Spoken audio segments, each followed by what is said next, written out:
Grande problema das pessoas hoje em dia. Sabe qual que é? Não olhar o contexto. E, pessoal, eu tenho visto muito isso no meu canal. Bastante gente comentando. Talvez isso seja motivação para fazer esse vídeo aqui para vocês.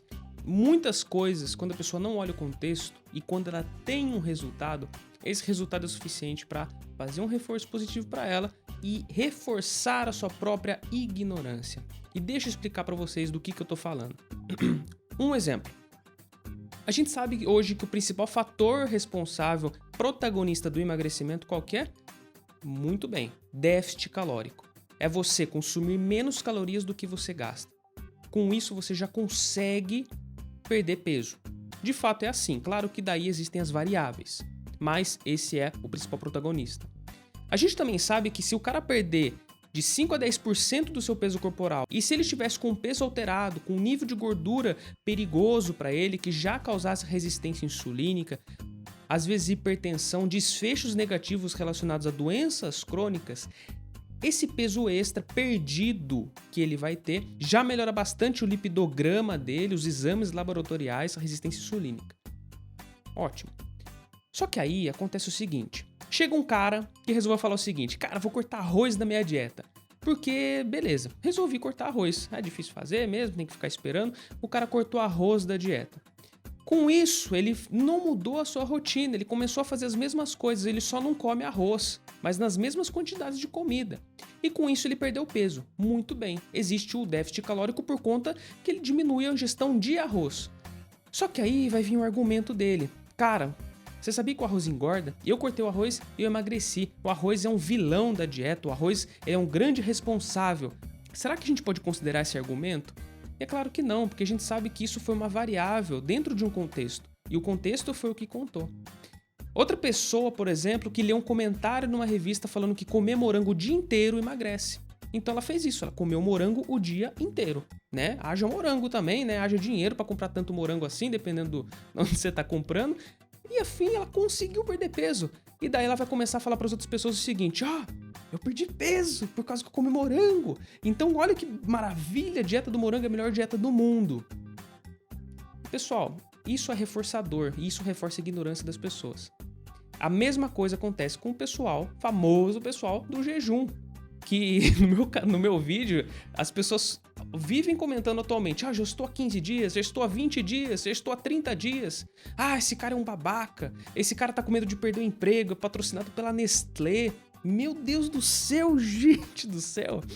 Caras, é o seguinte, se você perdeu 10 quilos, se você perdeu 15 quilos, 20 quilos, a gente sabe que isso já é o suficiente para melhorar os seus exames de laboratório. Então sua resistência insulínica corrige, sim.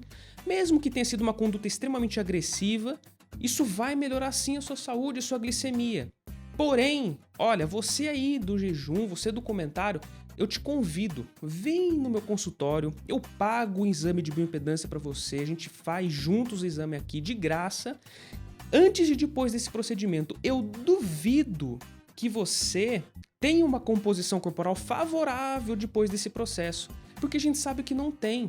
Quanto mais rápido você perde peso, pior a qualidade da sua composição corporal. A não ser que você use drogas anabolizantes realmente, mas mesmo assim, você ficar em jejum por tanto tempo assim, você perde peso? Sim, você perde bastante peso, mas a sua composição corporal, pessoal, tem estudos que já relatam que às vezes perdemos já de 50% do peso perdido em músculo e 50% em gordura.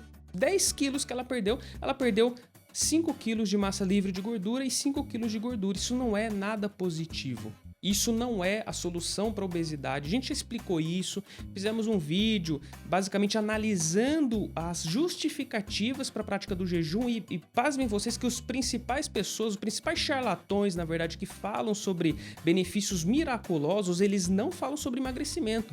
Eles até condenam quem faz a prática para emagrecer.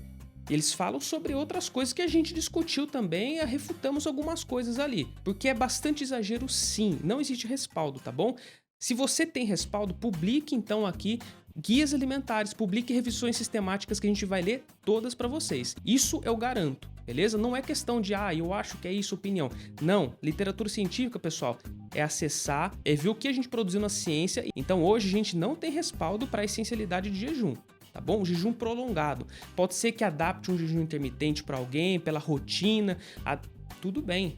Né? Dependendo da quantidade de horas e tal, tudo bem. Não estamos falando que precisa comer de 3 em 3 horas, tá? A gente está falando que jejum prolongado por vários dias é uma estratégia ignorante. E aí a pessoa pode falar para mim também, poxa, mas eu perdi tanto peso assim, melhorei meus exames, perdi um pouquinho de músculo, mas beleza, eu recupero.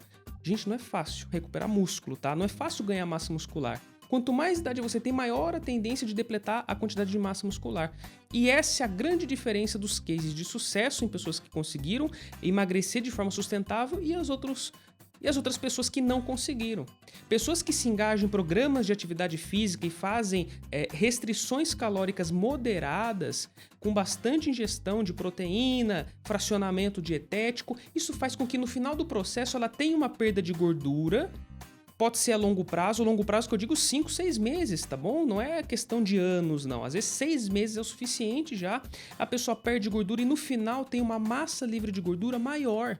E isso implica exatamente no seu metabolismo basal. A pessoa no final do processo passa a comer mais, porque ela precisa comer mais, o gasto energético dela é maior do que no início do processo. Ao contrário desse grande indivíduo, o que vai acontecer com ele? Ele vai perder bastante massa muscular, o metabolismo basal dele, o gasto energético vai diminuir. Restrições severas também implicam em uma maior desregulação hormonal no que diz respeito às adipocinas, ao hormônio da tireoide também, e isso vai fazer com que ele tenha o seu metabolismo abatido ali.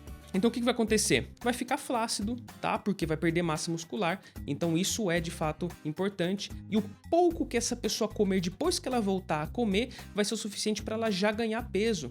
Porque o metabolismo vai estar todo ferrado, sem massa muscular, sem ter sido metabolicamente ativo.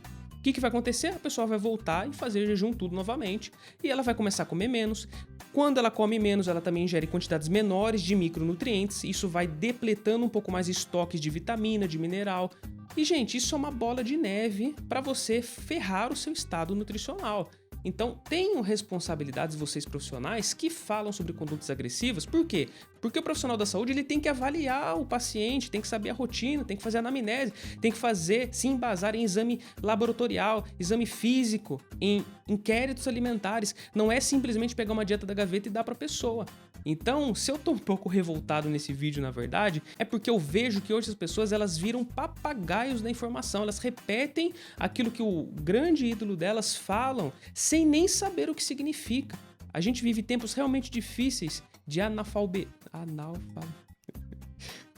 A gente vive realmente tempos difíceis de analfabetismo nutricional, de pessoas que realmente entendem parcialmente sobre aquele assunto e não sobre o contexto que ele está inserido. Para você entender o contexto, você precisa estudar bioquímica, você precisa estudar fisiologia, você precisa ler artigo pra caramba.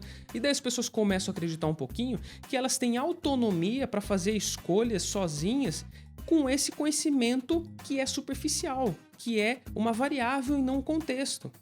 É a mesma pessoa também que pensa que se ela começar a contar as calorias, isso vai ser suficiente para conseguir lidar com o seu estado nutricional, anulando e reduzindo a profissão do nutricionista. Então a gente estuda para quê? Não é mesmo? Existe todo um contexto inserido que está intrínseco ao que diz respeito à saúde da pessoa e infelizmente a gente vê hoje em dia que muitas pessoas elas tendem a se contentar e se justificar com essas informações que acabam sendo superficiais e extremamente simplistas. Pão engorda? Pode tomar refrigerante? Isso não são perguntas inteligentes. Espero que vocês tenham gostado. Um grande abraço a todos e até o próximo vídeo.